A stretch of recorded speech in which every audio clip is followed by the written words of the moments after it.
So, good morning, children. Let us continue our topic periodic classification of elements. Previous session we were discussing the electronic configuration. And what was electronic configuration? The arrangement of electrons in an atom. And why is this electronic configuration important? Because this helps us to arrange the elements in a periodic manner, in a periodic manner. Okay, so now based on this electronic configuration only, Niels Bohr designed the periodic table. Now this modern periodic table has contribution of various other scientists as well. Hence we call it as a long form of periodic table. Okay, now if you see in front of you, there is the skeleton of the modern periodic table. And if you see now, more or less, it has rows and columns like that of Newland and Mendeleev's. So we can say the what all were the positive things from the previous laws or the previous concepts of the scientist, they were taken in the modern periodic table. So now let us continue to know about how this periodic table is designed. Fine. So now if you see, children, you all have learnt about the configuration, electronic configuration. And as I've told, this is all based upon what? The electronic configuration. And as well, now, how does this electronic configuration design based on their atomic number? And we all know that the electron in every atom occupies a specific shell or a subshell. Fine. So now based on that only this concept has been laid out. So now let us start. Now as we all know that it has vertical columns. And what are these columns called as? These columns are called as what? Groups. Vertical columns are called as what, children? Groups. Okay, and then we have horizontal rows. What are there? Horizontal rows which are called as periods.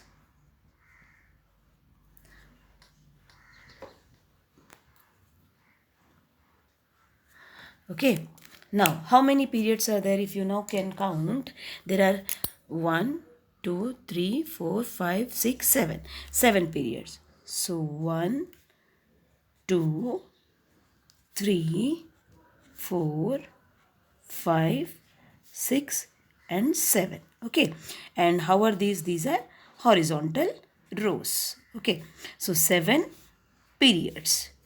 And then coming to vertical columns, if I count up, there are altogether 18 groups. How many groups, children? 18 groups. Now the first one is represented as first group, then the second group. Now all these groups are actually categorized into two. Okay, A group and B group.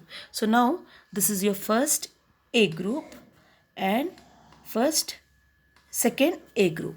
Now if you want to number them, we can directly number as 18. Fine. So like that. So this then first 2 and then this comes as what, children? Third. So like that, these are up till what? Up till 12. And this is which one now? This is 13th group. This is 14th, 15th, 16th, 17th and 18th group. Okay. So there are total how many groups? 18 groups. Am I clear, children? Now, how does the entry of the elements happens? So what is the first element, children? The first element is what? Hydrogen. So the first hydrogen will be filled in the first box. And where is that first box? It is in the first group, first period. Now what is the atomic number of hydrogen? The least number, 1. And you all have designed the configuration. What is the configuration? 1s1. Okay. Then similarly the second. So now if you see, the first period has one hydrogen and there is no second group or any other group except the 18th group. After first group, the first period has only two columns, okay, two boxes, the first and the last. And after hydrogen, who comes next? Helium, whose atomic number is how much? Who is 2. Then what is its configuration? 1s2. Am I clear, children? Then the next period continues after helium. What comes after helium? Next comes lithium. And what is its atomic number? Its atomic number is 3. And what is the configuration? 1s 2, 2s 1. Followed, children? So similarly, next comes what? Lithium and beryllium. Now beryllium atomic number is how much, children? 4. And so what would be the configuration? 1s2, 2s2. So 2 plus 2, 4. So is it okay? Yes. So then what comes after beryllium? After beryllium comes what? Boron, which will enter into which period, into which group? 13th group. So beryllium, boron. Boron atomic number is how much, children? 5. So, and configuration is 1s2, 2s2, 2p1. What is it? 2p1. Similarly, after boron comes carbon, 14th group. So, carbon is 6. So, what is the configuration? 1s2, 2s2, 2p2. Okay, so 2 plus 2 plus 2, 6. Then comes what? Carbon, then comes nitrogen, whose atomic number is 7. And it falls in which group? In the 15th group. And what would be the configuration? 1s2, 2s2, 2p3. Okay, then comes 16th group, oxygen, whose atomic number is 8. And configuration 1s2, 2s2, 2p4. Then comes 17th group. Then comes the next element, oxygen. What is after oxygen? Oxygen, fluorine. Atomic number 9. So 1s2, 2s2, 2p5. Then comes neon. Atomic number 10. And configuration 1s2, 2s2, 2p6. So now if you observe, children, here in the first group, the electron enters into which shell, children? Into the first period, it is K shell. So the numbering is done based on the shell. Am I clear, children? And the numbering of the period. So when I say first period, it is in which shell, children? It is in K shell. It is in a K shell or the first shell. And when I come to group, first group, which subshell? S subshell.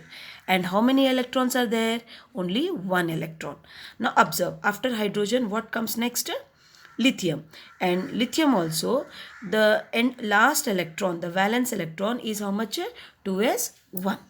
So what is common if you see here in the group? The valence electron is same.